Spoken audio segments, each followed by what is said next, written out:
Alors, ce soir, on va faire comme à la télé. Moi, je suis la star. Et vous, vous êtes le public. Hein? Donc, quand je vais demander, est-ce que les gars sont là ce soir? Sinon, s'il vous plaît, les gars, je veux un bruit de mec. Et de vrais mecs, hein? Par contre, s'il y a les homos, vraiment, abstenez-vous. Je ne veux pas un bruit de chat qu'on égorge ou bien... On est d'accord, non? Oui. Les filles, c'est la même chose, hein? Quand je vais demander, est-ce que les filles sont là? Je veux un bruit de filles. On est d'accord? Elles sont là ou pas? Si c'était l'argent, tu veux l'argent? Oui. Ah. Alors, on va essayer, hein? On essaye? On essaye? Oui. Est-ce que les gars sont là ce soir? Oui. Il y a quand même une pédale qui a dit. Il y en a quand même. Mais ça va, on va supporter avec. On va essayer avec les filles, hein? Est-ce que les filles sont là ce soir?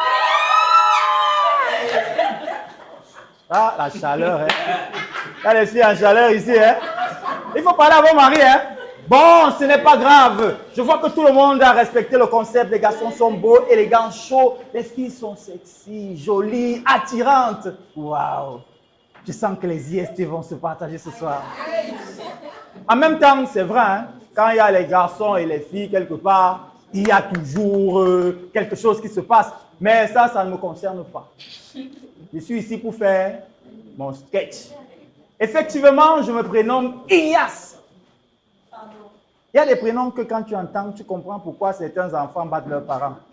Non, mais franchement, Ignace!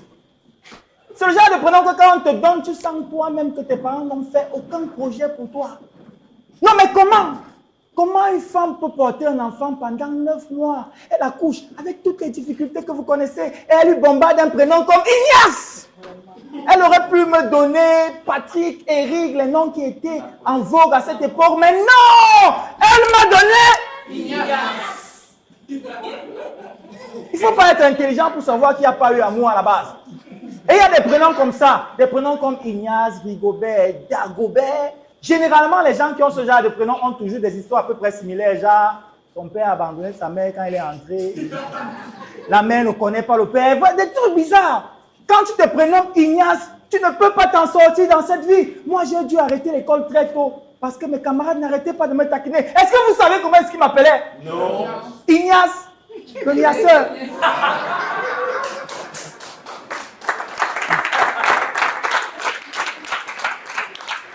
Il y a des moments où j'ai resté comme ça, je me demandais, est-ce que mes parents avaient vraiment réalisé que le prénom qu'ils me donnaient là quand je naissais, j'allais le porter durant toute ma vie? Mais quand même un jour, j'ai regardé la télé, j'ai vu un petit qui va demander à sa mère, maman, dis-moi, c'est quoi l'histoire de ma conception? Sa maman lui dit, assieds-toi. C'était un soir d'été. Après un dîner aux chandelles, ton père et moi, nous nous sommes regardés dans les yeux, sans nous dire un mot. Nous avions compris que nous allions faire un enfant. Et cet enfant, c'était toi. C'est pas joli, ça? Ah! Là! Je suis allé voir mon père, papa, dis-moi, c'est quoi l'histoire de ma conception? Mouf! C'est ce qu'on t'apprend à l'école là-bas. Sans me décourager, je vais voir ma mère. Maman, dis-moi, c'est quoi l'histoire de ma conception? Et que l'enfant, c'est... Ton père avait raison de dire que tu es un enfant bizarre. Hein. Tu veux faire quoi avec l'histoire de ta conception? Bon, comme je suis contente, je vais te raconter. C'était un soir, dès que j'ai entendu c'était un soir, je me suis dit, waouh, tu as une histoire à peu près similaire à un enfant qui passe à la télé, mais c'était faux. C'était un soir où j'étais rentré du champ.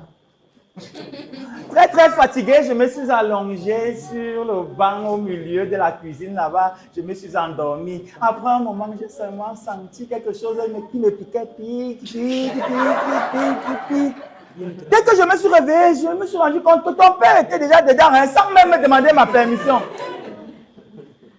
Et il faut dire que votre père aimait ça. Entrer à l'imprévu. C'est là où tu te dis que, mais c'est quoi ce genre d'histoire? Et après, tu te racontes, et tu dis, non, je ne sais plus si c'était vraiment ton histoire ou si c'était l'histoire de ton grand frère. Je ne me rappelle plus très bien. C'est là que tu te rends compte que ta propre histoire, tu ne la connaîtras jamais avec exactitude. Mais bon, les parents, ils ont fait ce qu'ils ont pu avec le peu de moyens qu'ils ont eu. Ils ont eu 7 enfants, vous vous rendez compte? Vous, monsieur, vous avez combien d'enfants?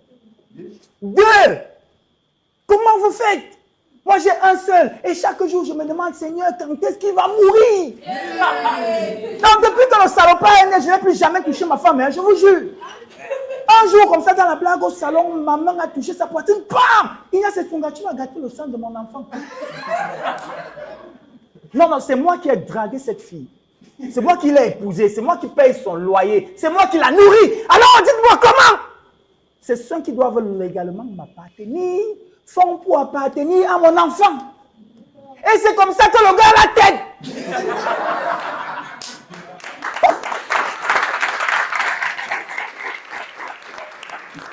Parfois, le gars a la tête comme ça, là, je vous jure que moi-même, j'ai le goût. Mais mes problèmes n'ont pas commencé quand il est entré. Non, mes problèmes ont commencé depuis. C'est pourquoi j'ai toujours dit que si j'ai un enfant de sexe mâle un jour, je vais lui donner un prénom bien plus laid qu'Ignace. Vous connaissez le prénom que je lui ai donné? Non. Ebenezer.